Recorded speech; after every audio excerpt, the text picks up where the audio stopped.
ഡാഡിക്ക് കഥ കണ്ടാക്കാന്നറിയോ? ആണോ? കണ്ടോ? സാധനം ശരിക്കും രസമുണ്ടല്ലേ കണ്ണ്? എന്താ സാധനം? എന്താ കേക്കാണോ? എന്ത് കേക്കാ? കസേക്കിടെ എന്ത് കേക്കാ വന്നാ? ചോക്ലേറ്റ് ഷോപ്പാ?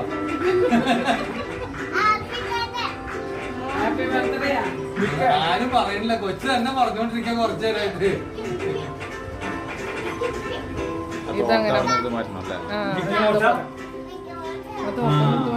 മിക്കി മൗസ് ആണോ? കസേരയിലിട്ടാ മതി താഴേക്ക്. ഡാഡി ഉണ്ടാക്കാൻ പറഞ്ഞാരാ? മഴ നമ്മളൊന്നും പോകത്തില്ല.